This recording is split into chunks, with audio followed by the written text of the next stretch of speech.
Major general के सिन्हा साहब ने बड़ी इंपॉर्टेंट बात की। उन्होंने कहा कि ये वॉर यहीं नहीं रुकने वाला है। ये किस आधार पर कह रहे थे सिन्हा साहब? देखिए, सबसे बड़ी जो अमेरिका ने भूल की है, और वो भूल की है आपको स्टेट ऑफ हार्मोस। यदि आप इसकी तुलना करें द स्टेट ऑफ जो ताइवान है, क्या चाहता है चाइना? स्टेट ऑफ ताइवान को, ताइवान उसका एक पड़ाव हो सकता है। स्टेट ऑफ ताइवान पे वो कंट्रोल चाहता है, साउथ चाइना सी में चाहता है। जो ये करना चाह रहे हैं अमेरिका, इतनी दूर बैठे हुए 3 एयरक्राफ्ट कैरियर ले आए। अभी तक तो वहां से भगाना पड़ा, जो गल्फ ऑफ ओमान है वहां से भी पीछे जाना पड़ा सेकंड लाइन में। अभी तक बल अल मंडेब नहीं खुल पाया है, और आज ईरान उसको चैलेंज कर रहा है कि हमने आपको ये बंद किया, अभी हम बल अल मंडेब बंद करेंगे, जिसको हूती करती थी, मगर इस बार खुद करेंगे वो। और देखिए बात ये है, और चाइना को एक बहुत बड़ी विक्ट्री मिली है। चाइना को, रशिया पूरे अर्ली वार्निंग एलिमेंट्स दे रहा है। इतने सटीक कैसे हो रहे हैं? जो खुर्रम सार 4 है, या जो हम उसकी बात, हम तथ्यों में जाएं, बड़े तथ्यों में नहीं जाएं, कौन कैसे यूज कर रहा था, अमेरिका क्या कर रहा था, स्टीव विटकॉफ से लेकर और जो कैसनर, वो आना अभी बंद किया ना, इजराइल में नहीं आएंगे मीटिंग के लिए। बात यह है कि वो करना चाह रहे थे, ऑयल लेना चाहते थे, और कुछ नहीं है, इनके ऑयल को पकड़ना चाहते थे बैकडोर से कि आप इसको कर दो।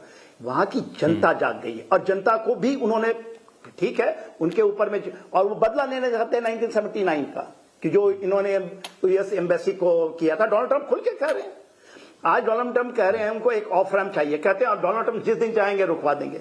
डोनाल्ड ट्रंप की हालत खराब है साहब, यदि आप मिलिटरली देखेंगे तो ये सस्टेन नहीं कर। 3 एयरक्राफ्ट कैरियर लेके आए हैं, क्या कर लिया है वहां पर, और कहते हैं कि हम उसको ये कर लेंगे, पूरा का पूरा कब्जा कर लेंगे उनके सदर्न कोस्ट को।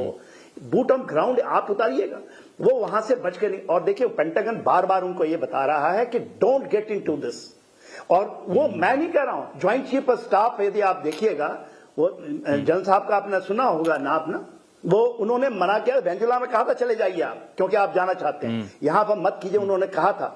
मगर ये आए हैं, और यही है, यही फितरत है कि हम ये कर लेंगे, हम ऑयल ले लेंगे, इनके भी ऑयल पकड़ लेंगे हम, और बुरी तरह फंस गए हैं। So America has to understand. Shivkant ji, ये बुरी तरह से ट्रंप फंस गए हैं, और रशिया और चाइना ये दोनों अपने आप को साबित कर दिए कि हमारे पास भी ताकत, हमें कमतर करके मत आंको। पर्दे के पीछे से सही उन्होंने दिखा दिया है। रूस के तो बल्ले बल्ले है, सबसे ज्यादा फायदा तो पुतिन को हुआ है। सबसे बड़ा फायदा ये हुआ है कि यूक्रेन के पास, अब अमेरिका के पास यूक्रेन को हथियार देने को लिए हथियार बचे नहीं है, ना टोमाहोक मिसाइल ने सारी यहाँ फूंक दी है, और न उनके पास जो आयरन ड्रोम वगैरह जो सुरक्षा प्रणाली है उसमें जो मिसाइलें लगती हैं उनकी कमी पड़ गई है, तो वो नहीं दे सकते। तो आप जीतने चले थे ईरान को, आपने यूक्रेन की लड़ाई हार दी है रूस से। तो रूस से अगर बात होगी, रूस अगर मध्यस्थता करेगा तो बदले में कुछ चाहिए ना उसे, क्या चाहिए होगा, क्या मांगेगा, आप खुद कल्पना कर सकते हैं कि क्या मांगेगा वो, और उसे वो मिलेगा। यही हालत चीन की है। चीन इसी महीने के अंत में चीन में व्यापार वार्ताओं के लिए जा रहे हैं। अभी उन्होंने नया केस भी खोल दिया है चीन के खिलाफ। लेकिन चीन से अगर सौदा करेंगे तो चीन बदले में कुछ मांगेगा ना, और चीन क्या मांगेगा ये सबको पता है।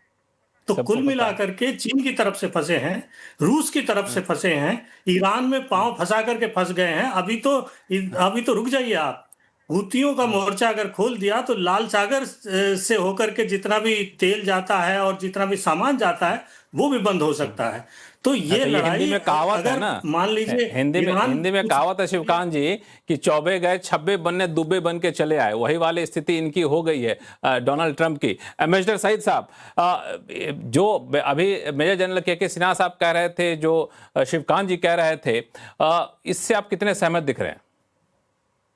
नहीं, देखिए, ये बिल्कुल सच है कि ये यूएस ने बिना सोचे समझे ये वॉर को उसने वॉर किया, और अपने, एक तो ना तो उसने कोई अपनी कांग्रेस से अथॉराइजेशन लिया, उनके जितने बड़े वरिष्ठ मिलिट्री कमांडर्स हैं उन्होंने भी इसके खिलाफ में बात किया, यहाँ तक कि उनकी जो जिस स्लोगन पे वो इलेक्शन लड़के आए थे, मागा, मेक अमेरिका ग्रेट, और उसमें उन्होंने ये प्रॉमिस किया था कि ये जितनी जितनी फजूल की जो वॉर्स अमेरिका करता है दूसरे देशों में जाके, उससे मैं जो है कतराऊंगा और मैं नहीं करूंगा। और ये बिल्कुल उसकी बरक से बात कर रहे हैं, और ये कर रहे हैं सिर्फ इजराइल के कहने पे, नेतन्याहू के उकसावे पे ये कर रहे हैं। तो ये बहरहाल इसमें जीत जो है, या जो भी समझिए आप, ये इजराइल का वॉर अमेरिका लड़ रहा है, अमेरिका को इससे कुछ फायदा नहीं है। अब ये जैसे जैसे ये उनके सोल्जर्स की लाशें वहां वापस जा रही है, लोग सोल्जर्स जो इंजर्ड होके जा रहे हैं, तो वहां का डोमेस्टिक माहौल भी बहुत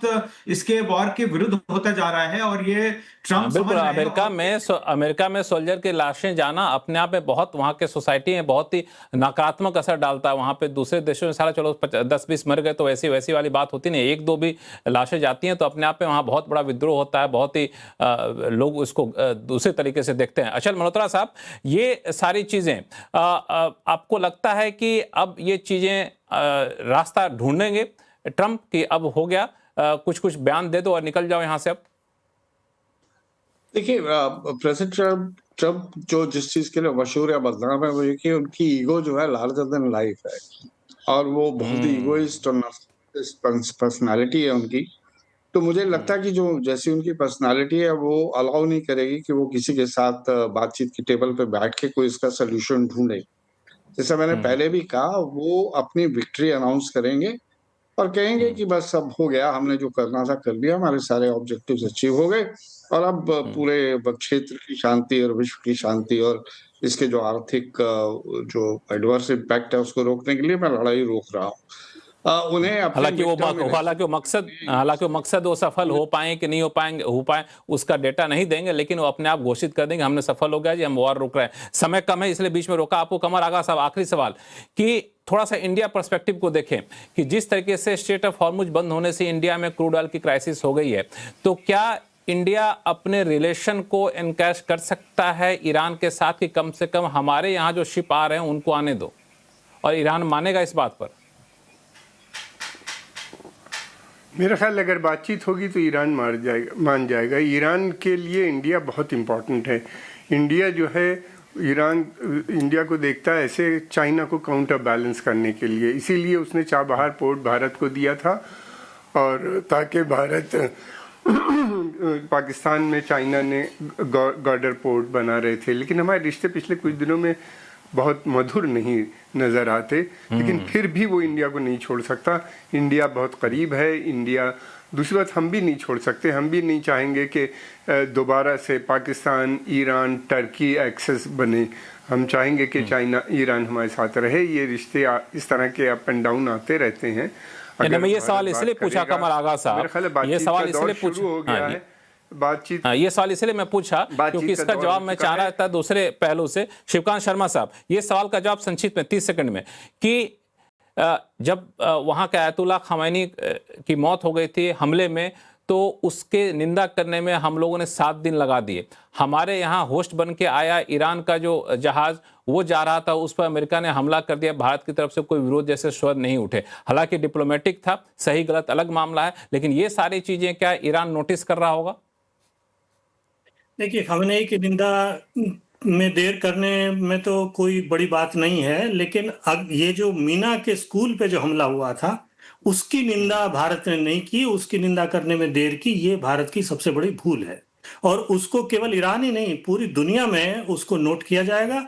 खamenei की, बाकी दुनिया में खamenei की हत्या की उतनी निंदा नहीं हुई जितनी निंदा ईरान पे जबरदस्ती किए हुए अनैतिक और असंवैधानिक हमले की हुई है, तो उसकी निंदा हुई है। खamenei साहब की छवि बहुत अच्छी नहीं थी यहाँ पश्चिम में, तो खास तौर पे उनको आतंकवाद का जो है वो सूत्रधार माना जाता था, और वो एक हद तक थे भी।